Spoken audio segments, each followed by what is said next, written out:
This video is sponsored by Full Moon Features. If you love horror collectibles, make sure to check out Full Moon's Tiny Terrors. Stick around for more information at the end of the video, or go to the website in the link below.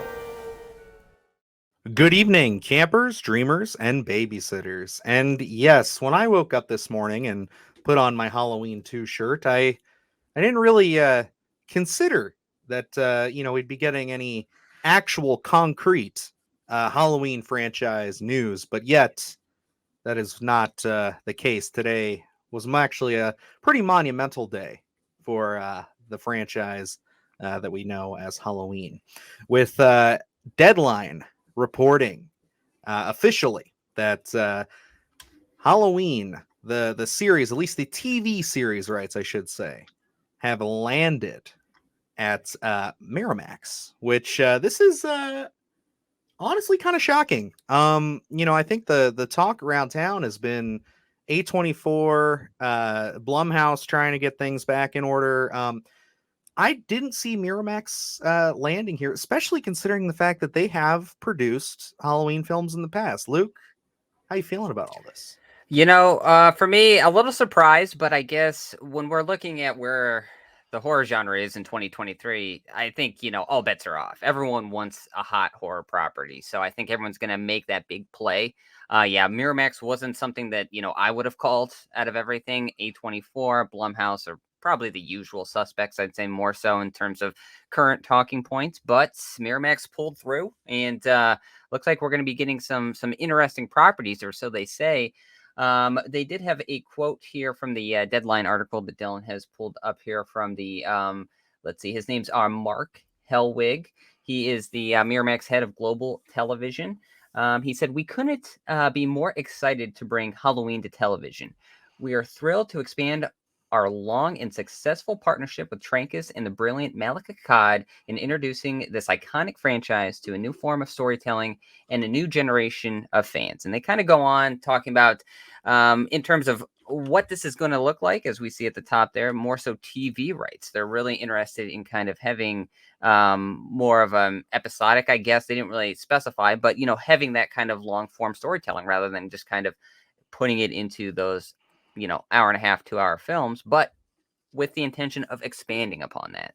Yes, and this is interesting. So, I think that it's interesting that they're leading off with this kind of being the big pinnacle of this is the TV rights, and I know that that's been kind of the spot that Malika Akkad has been saying through this whole thing, is that they want to do some kind of a television show. Now, I think it's in this article. I know I've heard a lot of people and seen a lot of people really scoffing at this whole thing. But I think it's in this article. Yes, they talk about doing almost like a cinematic universe is the word that's been, or the phrase that has been thrown around here. And, I genuinely think that people are pretty sick of that. I think that that's just, they're sick of that term. But when it comes down to it, I think that people are just kind of sick of it in the sense of like Star Wars and Marvel and things like that. Halloween, now, if you're telling me that they're going to have a television show that's kind of more of an anthology that takes place at different points, like you've always pitched, Luke, the Haddonfield TV show, and then you go on and you have movies that interconnect, whether that's a deep-rooted connection or you have a kind of a looser connection, where it's like, yes, this is the time and place where Michael Myers is doing his thing, but, throughout the film, it's like, oh, here's a reference to Halloween 3, and here's a reference to this, and maybe there's a little bit more crossover appeal. Maybe there's characters. I don't think that's that bad. Really, the thing that I see as they need to do, that they need to learn from their contemporaries as far as Marvel and Star Wars, and as far as the last trilogy of movies, have a game plan. Take your time. We don't need to rush into another film, another TV show, or I guess a TV show right away. Take your time and develop a story. Figure out A, B, C, and D, where you want to go with this, how you want it to connect, and then release it. Don't just push this thing out and say, okay, we have this guy, a hot new director, he's going to come out here, write it, do it, and then if it lands, be like, okay, let's make more. Like, don't do that. Yeah, and I think people get a little defensive because of what we're used to in terms of the term cinematic universe. It's not like we're going to be getting Michael Myers teaming up with Connell Cochran and kind of, doing some sort of taking over the world kind of deal. But, it's going to be more so what I feel is we're going to be developing, I don't think we're going to be seeing Michael Myers per se in, these TV deals. I think it's going to Hmm. be kind of something of expanding upon whether it's Haddonfield or these stories. We know Friday 13th kind of tried it back, was it the late 80s maybe, with their television show. I haven't seen it, but, it was something that didn't necessarily hit because everyone wants to see Jason. But, I Hmm. think nowadays as an audience, we've kind of grown and, we know half of the things that are going to be going on before a show even air. So I think, everyone's going to really know what to expect. And like you're saying, I don't think there's any reason to make this big push because we're announcing this today, and by a year from now we definitely we want to have a TV show. I don't think you go that route. I think you kind of sit on this, you develop a few stories, maybe things that are going to branch off, and maybe we'll see little grains of ideas that we see in this television show be expanded upon in an actual feature film, which I think is going to be their intention. Is I think they're looking for longevity here, knowing, what kind of numbers Halloween did in the theater, knowing the kind of market that we're in with these iconic slashers of the 80s and the kind of storytelling that audiences are hungry for. I really do feel like they're going to be playing the long game here and trying to expand upon it from, just the television episodic version into getting those feature films out into the theaters and even banking on those. So I think we're going to be in for at least what we're hoping for is, we're going to take our time. We're going to develop some stories that are going to branch off to other things that we're going to see probably in the theater. I hope so. That would be my ideal outcome for this in a way. I'd love to see that. Obviously, if you go back to our Halloween ends, I think it was a spoiler discussion that you brought up that idea for Haddonfield. So it's like if you go back to that, you can really hear Luke's kind of his raw idea pitch there for that, and I think there's a lot of strong ideas there. Now, one of the things I do want to touch on in this video here is it's something I don't think a lot of people have talked about so far is that Miramax, there is another facet to this where they talk about them getting the TV rights. They mention that Miramax has had their hand with the film rights. They've had film rights to this. They have co-produced at least all of the films since 1998 with starting with Halloween H2O. So, I think everything. I don't know if they were actually a part of the Rob Zombie. Now that I think about it, were they?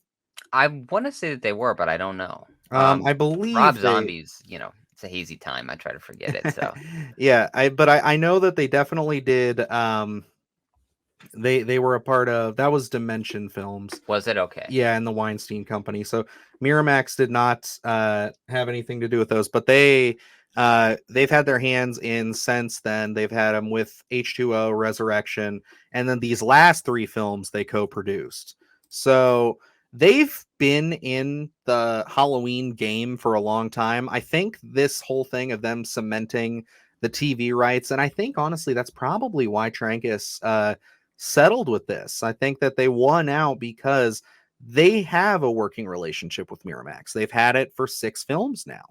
And so it's kind of like, or 5 films, sorry. And I think that they're pretty comfortable there. I know there's a line in here that's excited. The guys over at We Watched a Movie, Mike, he had said that one of the quotes in here, if I can find it, it is them basically saying that they're working closely with Malik Akkad, him and that Mark gentleman that you mentioned.